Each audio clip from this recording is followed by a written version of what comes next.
Alright, yeah, welcome back to some more Magic Arena, and today we're going into the best of ones with a deck that we actually tested prior to Throne of Eldraine coming out, but we didn't have all the cards or the card spoil available to us at the time of building, but it was something that I wanted to revisit once Throne of Eldraine had come out, because I felt a little bit, quite confident that it actually had some legs to it, and that is going to be Boros Knights. So, most people were thinking Rakdos Knights these days, as well as Mardu Knights, but I'm trying for the Boros Knights. So if you can actually avoid adding a third colour in, then you should absolutely do so, and I'm not sure that we really need the black mana in this deck to actually get going. There are obviously some very good black knights, but Boros still has some pretty decent ones. We have 8 1-drops in Venerable Knight and the Fervent Champion. Fervent Champion probably being one of the best 1-drops in red right now. 1 mana 1/1 with First Strike and Haste, and when it attacks another target attacking knight you control gets +1/+0. So that's pretty good, pretty good. We get to pump all of our knights. It doesn't get to pump itself, but if we have 2 Fervent Champions out, then we have 2 First Striking 2/1s, which is pretty cool. And the Venerable Knight as well is a 1 mana 2/1, which is really good. Really good for early game aggression, and if it dies via us maybe just swinging it into our opponent, then we get to put a counter on a knight you control. Ideally, what we want to be doing is putting that counter either on our Lord to stop it dying from things like shock. Inspiring Veteran was the actual inspiration of this deck when it was first spoilt. Other knights you control get +1/+1, so. But ideally, we want to be putting it on things like Sky Knight Vanguard and Sky Knight Legionnaire. The Vanguard being a Boros 1/2 flyer, and when it attacks, you get to create a 1/1 white soldier creature token that's tapped and attacking. Now, the tapped and attacking part is very useful, but only if your opponent hasn't managed to establish a board state yet. If they're putting down 0x's or things like that, stuff that can't kill 1/1s, then we're going to be building up a nice little board state of tokens, which is pretty sweet. So you want to get down the Vanguard as soon as possible, just in case your opponent starts playing reach creatures and random other flyers and things like that. Sky Knight Legionnaire is just a really good valued knight though. 3 mana for a 2/2 with flying and haste. We can just really get the sneaky, hasty damage through right at the end of the game, which is pretty sweet. And we've also got Acclaimed Contender, which is one of the cards that was spoiled later in the day for us. We never actually saw this one when we were first contemplating Boros Knights. Acclaimed Contender is a 3 mana 3/3, and when it enters the battlefield, if you control another knight, look at the top 5 cards of your library. You may reveal a knight, aura, equipment, or legendary artifact from among them, put it into your hand, and put the rest on the bottom of your library in a random order. So top 5 basically guarantees we're going to hit something. Most of the time it's going to be a knight, so any of our creatures going to be pretty sweet. The rest of it, though, is not really going to hit outside of the legendary artifact, which is actually our Circle of Loyalty. 6 mana for a legendary artifact, however, it costs 1 less to cast for each knight you control. So, if our opponent's not been attacking any of our stuff, there is a little bit of a win more aspect to this. If our opponent hasn't killed any of our creatures, this gets cheaper and cheaper and cheaper, until the point it becomes a 2 mana artifact that gives creatures you control +1/+1. So, as we mentioned, we're going to be making 1/1s with Sky Knight Vanguard from the attacking. 1/1s aren't particularly amazing. We also have the Worthy Knight as well as a 4/of, a 2/2 that's making knights tokens whenever you play knights. So we're going to be making lots and lots of 1/1s, which may or may not survive combat, but we'll see. And if we get to slap down Circle of Loyalty, then we actually get to give all of those +1/+1. So we're suddenly making 2/2s on the Vanguard and the Worthy Knight, which means we've got a pretty considerable board state ready to swing right through. Our opponent's not really going to see this one coming. It does say whenever you cast a legendary spell, create a 2/2 white knight creature token with vigilance. The only way we're actually going to be enabling that, and which is a shame, is actually by casting other Circle of Loyalties. Unfortunately, none of the red or white legendary knights in the format right now are actually good enough for this deck.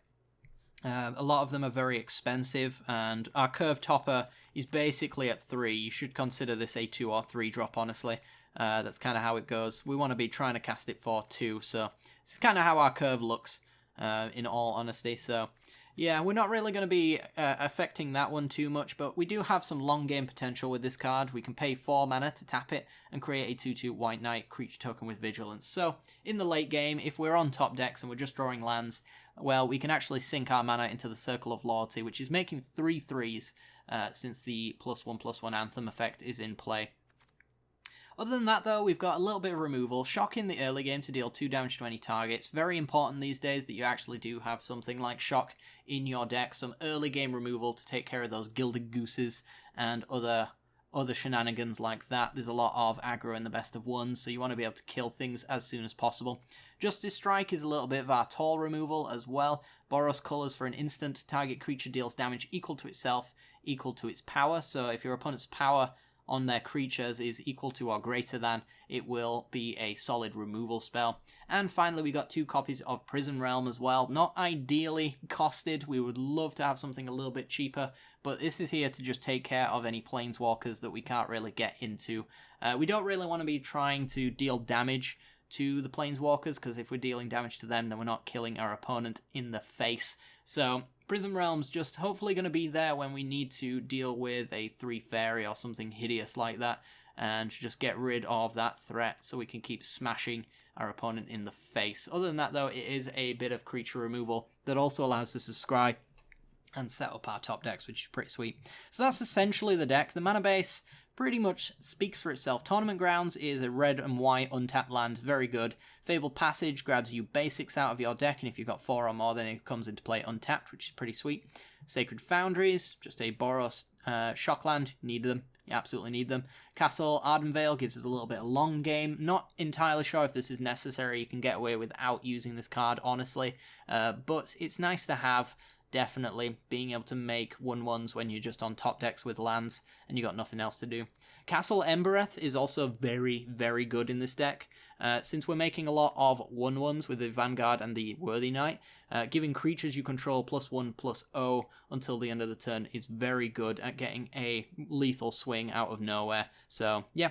Alright, without further ado, let's get into the games, and I'll see you there.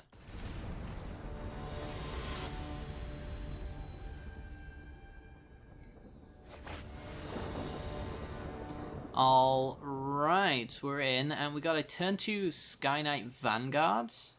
Oh, turn 1 Venerable Knight into turn 2 Sky Knight Vanguard, actually. If we shock ourselves with the Sacred Foundry. It's not ideal that we're on the draw, but this hand is definitely good enough. I can see myself using this one quite happily. Gutter Bones for our opponent. Okay, and we don't actually have to shock ourselves. We can play Tournament Grounds into the Venerable Knight. Looks like we're maybe going up against an Aristocrat-style deck. I've been seeing a lot of this deck recently. Uses Witch's Oven to kill the Cauldron Familiars and just constantly trigger them back and forth. Well, we got ourselves a nice block on the Dreadhorde Butcher. We'll take that all day, every day. Thank you very much. And unfortunately, it looks like we're going to have to shock ourselves in order to get the Sky Knight Vanguard down, which I'm not confident will live through the turn, honestly. But if we can make 1/1s with the Vanguard, then we can block the Gutter Bones for later as well. And it gives us a little bit of protection from sacrifice if they've got the Priest of the Forgotten Gods. Which is definitely a thing that I expect them to have at some point. More Dreadhorde Butchers. Okay. And yep, there's the Witch's Oven. So definitely familiar with this deck. And we got a Prison Realm. Okay, well, I want something to block the Dreadhorde Butcher, which is going to be an acclaimed contender here. If they've got a shock, then I'm not going to get any value off of this, since it only triggers if you control another knight. But I'm going to try and go for it. Let's see if they've got the removal. Alright. I wanted to get in pre-combat just in case. Circle of Loyalty. What's the odds of that actually landing? So this costs 4 right now. We don't have the double white for it though. I think maybe I just want to take an Inspiring Veteran, honestly. There's also an argument to take the Venerable Knight, since we'll have 4 mana available to us, and we can play a 1 mana, 3 mana kind of play. But I think a Lord effect is also pretty decent. So we got a blocker for the Dreadhorde Butcher. A decent enough one as well. It's going to need some solid removal from our opponent. We got a little bit of sacrifice fodder from the Priest of the Forgotten Gods, if they have that available to them. And that's only going to build up more and more. We can leave this 1/1 back as well to block the Gutter Bones for later. And let's see what they want to do. I don't expect them to crack their Gutter Bones on the Witch's Oven. That just doesn't seem that good, honestly. But maybe if they're feeling threatened by my immense powers of aggro and agrosity, we're going to call it, then maybe they want to do something about it. So they didn't have a 1-mana removal spell for the Acclaimed Contender, which I'm not entirely sure what they could have, honestly. If they're Spectacling, then they'd have Skewer the Critics. But, yep. They probably just had a handful of Dreadhorde Butchers and no way to push through my board, which was going to get progressively bigger and bigger as time went on. If we'd have drawn another 2-drop for the Inspiring Veteran, that was going to be pretty sweet as well. But, yeah, just lording up these two is going to be pretty sweet, making more 1/1s. Blocking all their 1/1s all day, every day. Pretty good.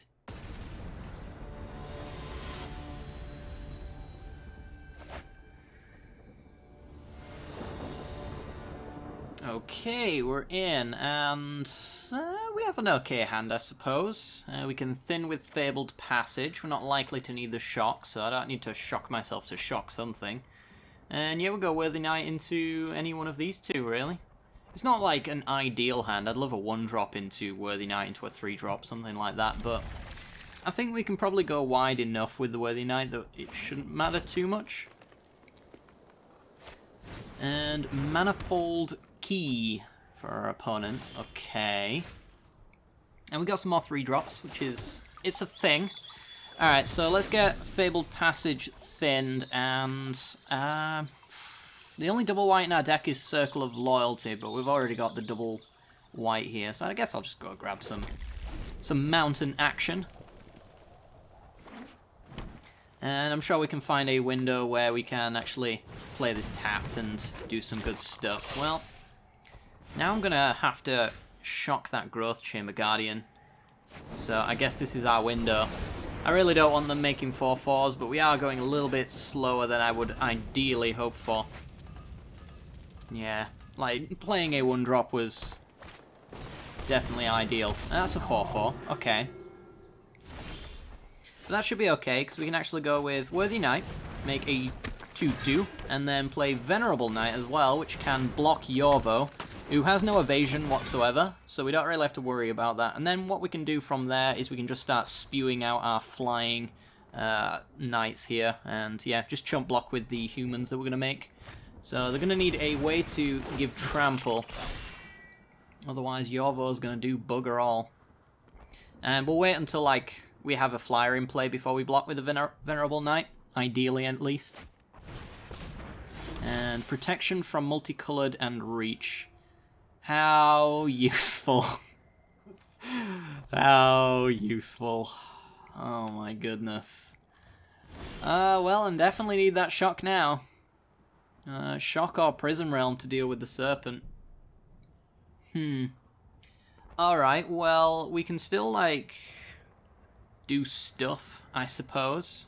But without Trample, we're not getting through that Serpent. Yeah, I guess I'm just going to play the Sky Knight Vanguard. And play a Fabled Passage and just crack it. Go grab another Plains out of our deck. Thinning is quite important. And yeah, there's no getting through this. We really need to find an answer to that Serpent, and soon. Questing Beast. Let's have Trample, Vigilance, Death Touch, and Haste. Alright. But we can't actually block with creatures with power 2 or less, which is all of our creatures. So that's awkward, to say the least. Alright. Yeah, let's just block like that. Take 4. We're really not getting the draws we want at all. Alright, well. Well, we've got an attack we can make, because now we can get in with our 2 flyers. Makes a token that's going to die anyway, but now we're getting in for 2 a turn. Or 1 a turn, actually, should I say. Yeah, and protection stops that from being a thing. Let's just play a mountain and pass the turn. We've got chump blockers. We really just need to find either... Prison Realm would be very useful. That's the Great Henge. Oh boy. That's real bad for us. Yep, Yovo's gonna get thick. So this thing taps for 2 mana and you gain 2 life, but it also, in addition to that, draws cards and puts counters on things whenever you play creatures. So we're in an awful situation here. Truly horrendous. Yeah, I don't see an out to this, to be honest. Again, we can only really block the Yovo. Let's see what we can get, maybe something good. Circle of Loyalty. Okay. Well, that can start pumping out creatures, and also we get to pump our 2/2s into 3/3s, so we can block the Questing Beast officially, which is nice. So let's get that out.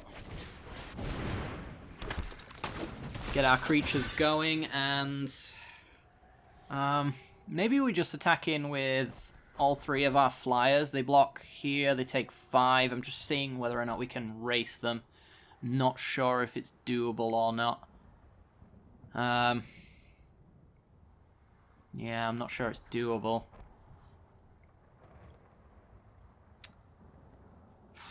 I think we'll take at least a turn to get swinging in. So yeah, they get the reaching in there. Take them down to 15. The problem is that they're gaining 4 life a turn off of this Great Henge. So everything we're doing is not really playing out. So they should really be cracking the Growth Chamber Guardian or adapting it so that they can get more creatures to keep redrawing. Our opponent's really unblockable. Yeah, our opponent's really getting their deck to work. It's a pretty sick deck. I'll give it that. I'm not sure the Manifold Key is entirely necessary, but I guess we are taking 7 off of a Yovo right now, so... I say that, and we are getting Hulk smashed to the face pretty substantially. So I get to block the Questing Beast twice. We're going to lose these 2 here, which is unfortunate, and we're just dead next turn anyway, so... maybe I just single block. I'm trying to think if there's an out that we have.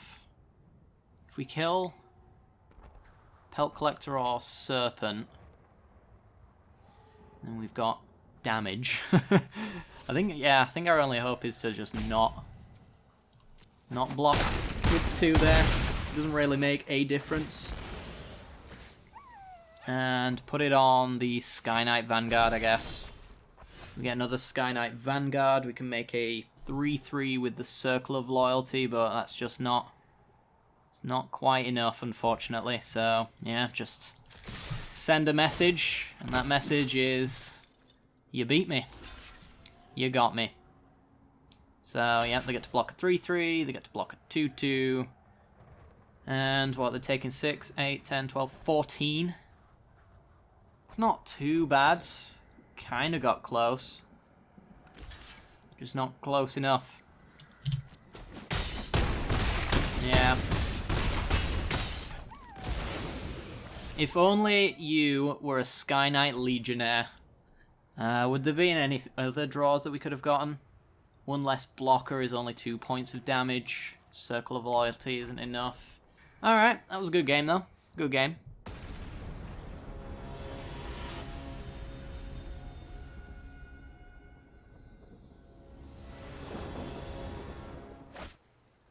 Okay, we're in, and we've only actually got 1 knight in our entire hand.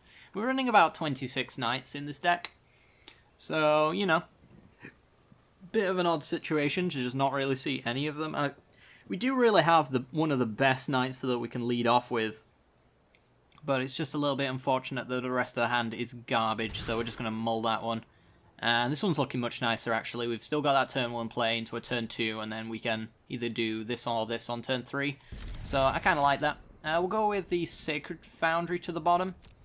I'm pretty confident that I can draw another land in time. And Tournament Grounds actually is all colours that we'll ever need.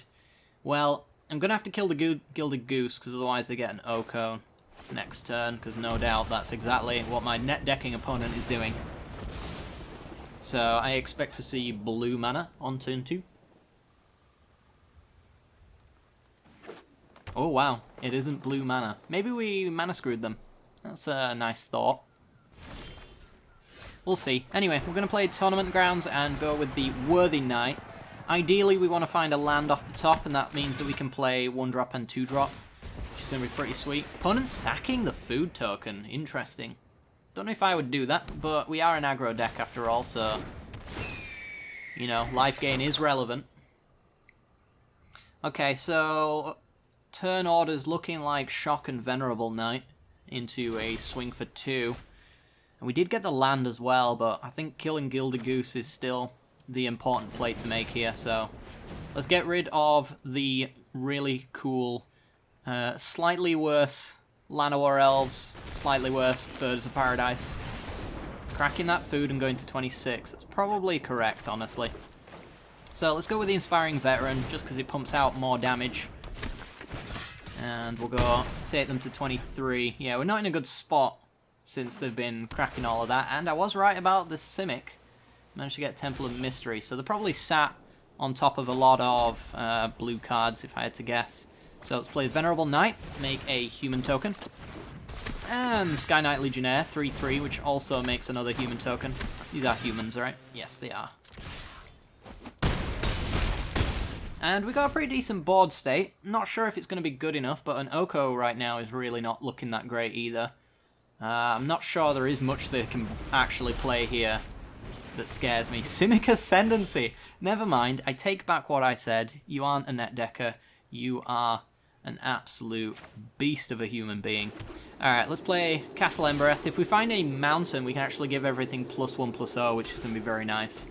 And looks like we might just have them. A shock off the top is lethal without having to deal with any of their stuff.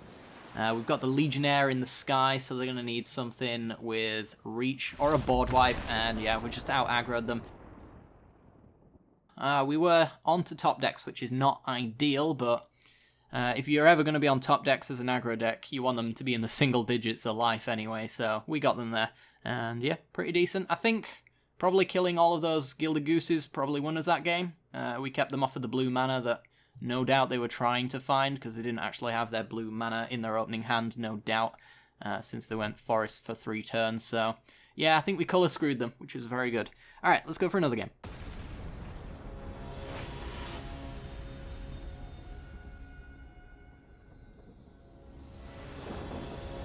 Alrighty then, we have an awkward mana hand, honestly, because we have the turn 1 Fervent Champion, which is pretty good, but unfortunately Castle Ardenvale is a tap land, so if I wanted to play this on turn 1, I would have to risk this being a tap land, and I'm not sure if that's a good idea or not.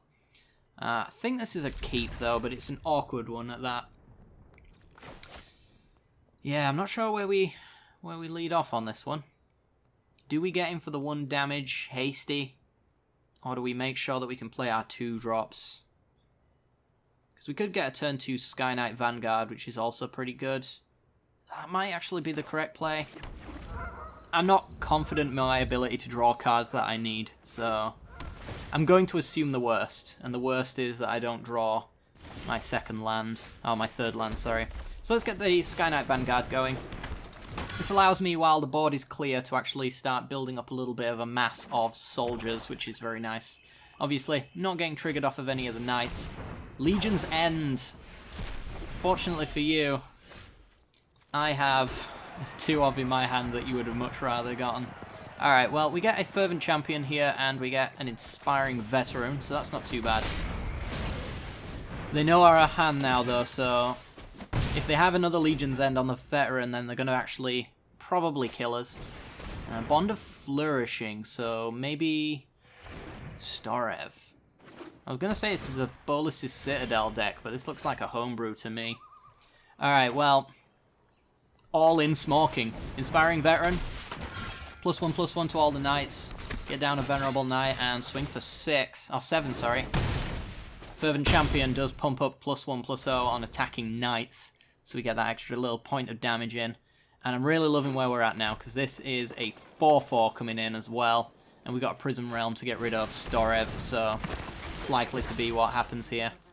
I could do a Justice Strike. I think the Scry is probably what I want, though, because I want to be closing this game out as soon as possible.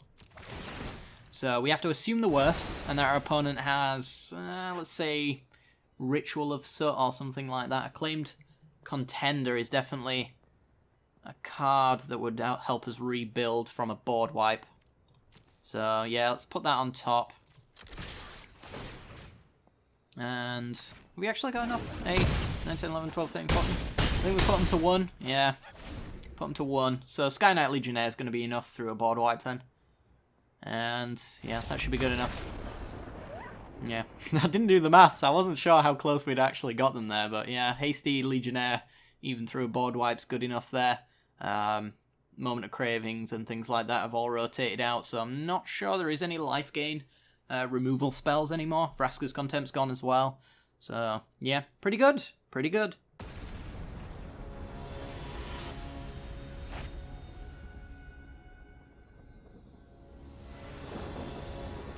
Okay, we're in, and we got a turn 1 mountain to hold open removal.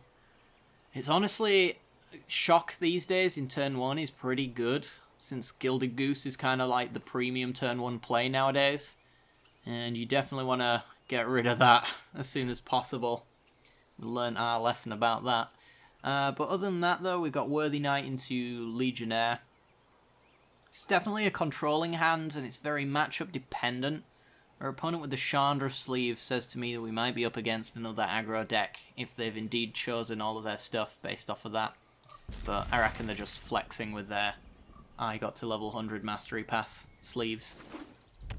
Yeah, alright, okay, we made a decent enough call. So we got the shock for their creature here. I don't expect Worthy Knights to survive, but if we can chain them into each other, that's going to be pretty good. Yeah, and it's Cavalcade. Alright.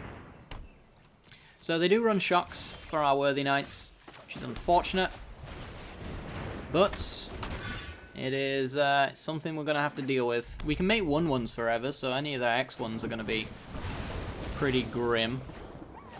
And another Cavalcade. Alright, so we want to be picking off our opponent's stuff whenever possible. Let's play another Worthy Knight. We get to hold open a shock for their first creature. Scorching Spitters and things like that are definitely on the list of things I need to take care of. But being at 20 at this point in time, it's pretty good. And we get to kill a Legion War Boss, so that's decent value. So, kill the War Boss. And we get Inspiring Veteran. That does put my Worthy Knight out of range of shocks, which we know they don't have because they haven't used. So I think we do that. We also get to hold open a shock this way as well. The other alternative is trying to push for damage early with the Sky Knight Legionnaire, but I'm not sure that's entirely necessary just yet. I need the double white so I can get the Circle of Loyalty going, honestly. Alright, that's a lot of damage. So, they Hulk Smash into our face. We take in 5 here by the looks of things. We do get to kill a Chandra though, which is probably the right call in the long term. I mean, I could take 1 less as well by dumping this in front of it, and I guess I will, honestly. Since I can still kill the Chandra anyway, and if they had the shock, then...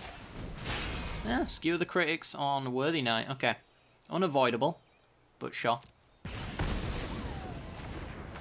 Alright, and then the tokens they don't have get sacrificed. Okay, so I think, again, on the same plan, we want to hold open this shock. So I'm going to go with the Sky Knight Legionnaire, and we're going to kill Chandra here. We miss 1 point of damage on value here, but we get a Circle of Loyalty next turn, which could be pretty good. And we still have an answer to an X2 or less. Another Legion War boss. This couldn't line up any better. And, yeah. Get wrecked, Cavalcade. I'm not sure if we're better than Cavalcade, but definitely making the 1/1s on our worthy knights is definitely something that they have to worry about. But, yeah, I think if you know the matchup, then holding out the amount of removal we did was definitely the right call. Taking out the Chandra basically killed all their tempo. That was pretty sweet. But, yeah, let's open a pack, because apparently I got a pack's worth of gold to open. So let's do that, shall we? Alright, what have we got? Yeah, I'm not sure. Cavalcade's probably... It's gotta be better, right? Ooh, a Rankle Master of Pranks. Nice. Nice. I want to play around with Rankle at some point. He looks like a fun guy that you'd like to get to know. We also got one of our 7 dwarves as well. Very nice. Alright guys, well that is going to do it for today's episode. I hope you guys enjoyed this one, and definitely I'm impressed with Boros Knights. I'm not sure if it's better than Mardu Knights, but the mana base is obviously a lot kinder to us. And yeah, a lot of the pieces that I was worried wouldn't actually arrive for the Boros Knight enabler was still... It's actually there. We managed to get some pieces. I think when I originally built this, Acclaimed Contender hadn't been spoilt, and who else hadn't been spoilt? I think the Worthy Knight was not actually an option as well, so it's really nice to see. And just the castles, they work so well. I guess Castle Ardenvale's just a little bit of hidden value, just for a little bit of long game. You know, you make 2/2s when a Circle of Loyalty's around. Only thing that I really miss about this deck, and when the next set comes out, I'm kind of hoping that we get something like this, but I'm not going to hold my breath. I would like to be able to actually enable the legendary cast trigger on the Circle of Loyalty, where you actually get to make a 2/2 White Knight creature token. The only way you can actually do that in this deck is actually by casting another Circle of Loyalty. I did consider, however, a Tajik Legion's Edge, which gives you a little bit of board wipe protection against damage-based board wipes anyway, but the problem is that damage-based board wipes outside of Deafening Clarion don't really exist at the moment, and honestly I've not really seen any Deafening Clarions around at the moment, so I'm not sure if all of the preventing of non-combat damage would really be relevant. I guess it has some impact against Cavalcade, who like to shock away your stuff, but you know, we can just counter-shock them and things like that. But yeah, quite impressed with this deck. I'm not sure if it's tier 1. Certainly not tier 1, to be honest. I think it's lacking a couple of pieces that just don't quite line up. I think a 2-drop with haste would be pretty sweet, and as I mentioned, some sort of legendary permanent to trigger Circle of Loyalty would be ideal. But yeah, hope you guys enjoyed this one. If you did, make sure to hit that like button and subscribe as well for more content like this in the future. We will be back tomorrow with some more best of 1 action, so stay tuned for that. Hit the bell icon so you get notifications when that video goes live. Thanks very much for watching, guys. Hope you all enjoyed, and I'll see you all next time. Bye bye.